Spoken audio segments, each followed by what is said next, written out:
지나온 인생길을 잠시 되돌아보니 참으로 먼 길을 달려왔다. 지리적으로 보면 한국과 미국 두 나라에서의 삶이었지만 한 가지 공통점이 있다면 무언가 바라봄을 향하여 쉬지 않고 달렸다. 청소년기에 큰형님 내외분이 다 대학을 나온 것이 부러웠어. 나도 공부를 해서 큰형님 내외와 비슷한 수준까지 올라가야 하겠다는 생각을 가슴에 품고 살았다.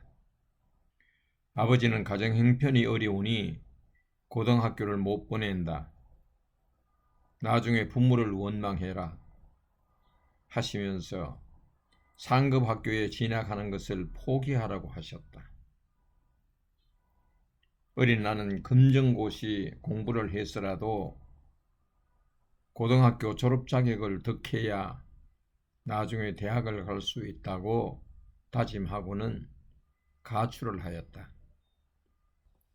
가족들은 공부를 하겠다고 집을 나간 놈을 다시 집으로 불러들이는 일은 공부를 시키는 것뿐이라는 결론을 내리고는 학교를 보내줄 테니 집으로 돌아오라고 하였다. 나는 돌아오는 조건으로 야간 고등학교에 들어가게만 해주면 내가 학비를 벌어서 공부를 하겠다고 제안을 하였다. 한마디로 학비는 스스로 벌어서 주경야독을 하겠다는 뜻이다. 아버지는 가족들과 상의하여 자기가 벌어서 공부를 하겠다고 하니 허락을 해야지 하시며 나에게 통보하라고 하셨다. 나에게는 기적 같은 일이 일어난 것이다. 고등학교에 다닐 수 있다는 것은 바라봄의 목표인 형님 내외분의 자리에까지 갈 수 있는 문이 열려진 것이다. 이러한 생각은 결혼 이후에도 계속되었고 부부가 함께 신학대학을 다닐 정도로 공부에 대한 열정은 누구도 막을 수가 없었다. 대학을 졸업한 후 대학원에서 경영학, 선교신학, 영성신학의 학문을 다양하게 접할 수 있었던 것도 형님 네 분을 항상 의식하고 있었기 때문에 폭넓게 공부를 한 것이다. 미국에 유학을 온 후 2009년도 6월 풀러 신학교에서 목회학 박사학위를 취득할 때는 바라봄의 목표가 이루어지는 순간이었다. 형님 내외와 비교해도 기울어지지 않는 학위가 아닌가. 목회자들이 가장 부러워하는 목회학 박사 학위를 취득하지 않았는가. 그것도 가정의 책임자 역할과 신학교 교수와 학장, 목회자로서 성도를 섬기며 학업을 마칠 수 있었으니 고등학교 시절 주경야독의 연장선상에 서 있었던 것이다. 영광스러운 학위 수여식 날 즐거워 기뻐해야 할 그 자리가 왠지 허탈함으로 가득했다. 지난 과정이 너무나 험난하여 마음이 탈진한 상태인가. 마치 마라톤 선수가 마지막 라인을 통과한 후에 지쳐 쓰러지는 모습이 지금의 내 모습 같았다. 뒤돌아보니 이 자리에 오기까지 살아온 인생의 절반 이상을 바라봄의 목표를 향해 달려왔다. 그래서 사람들은 인생을 경주에 비유하기도 한다. 경주라고 하면 우리는 마라톤 경주를 생각할 수 있는데 마라톤 경주는 육상 경기의 한 종목으로 올림픽 경기의 최고 인기 종목이라고 할 수 있다.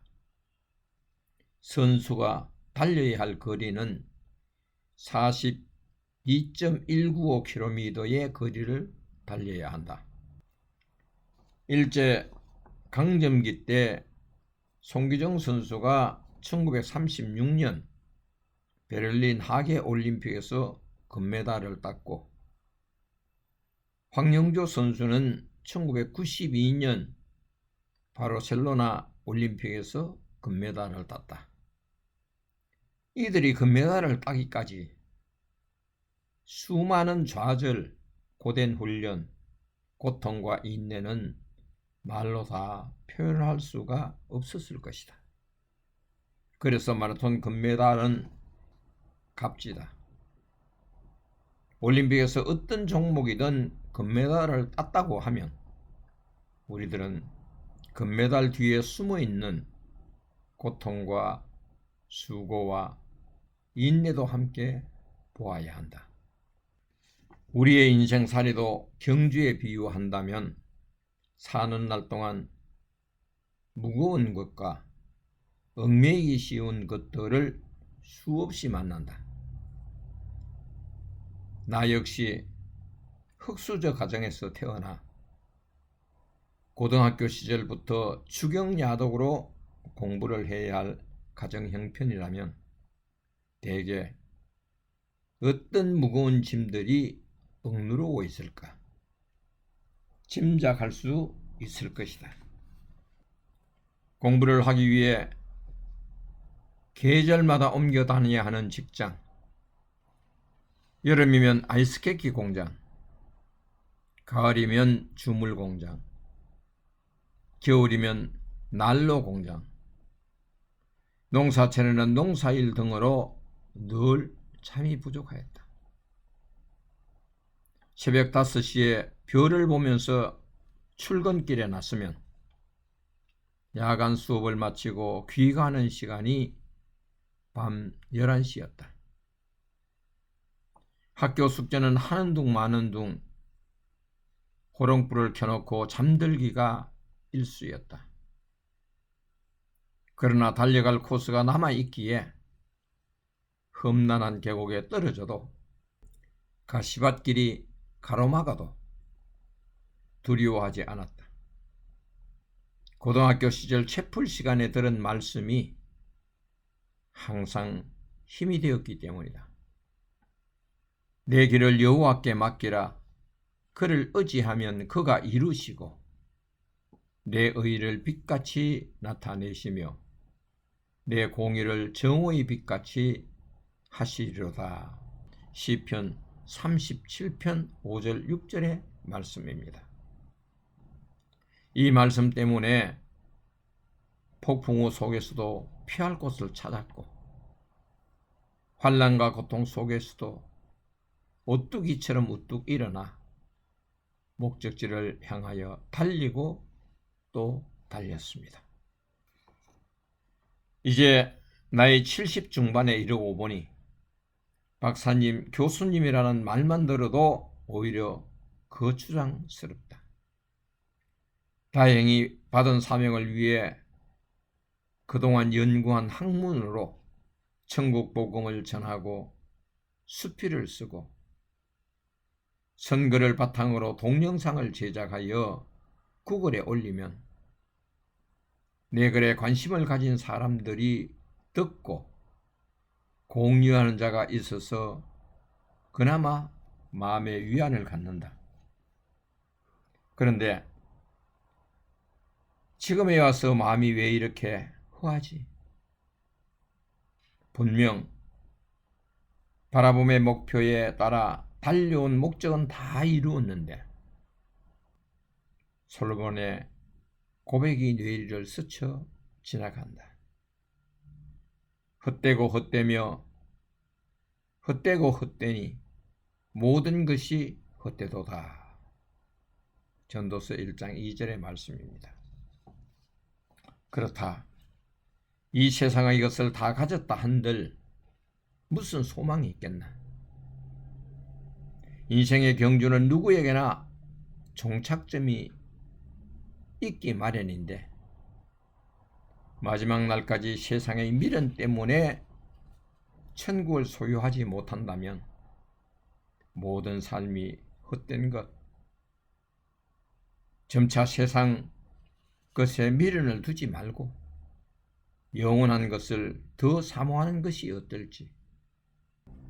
한 번 죽는 것은 사람에게 정해진 것이요 그 후에는 심판이 있으리니. 히브리서 9장 27절에 있는 말씀.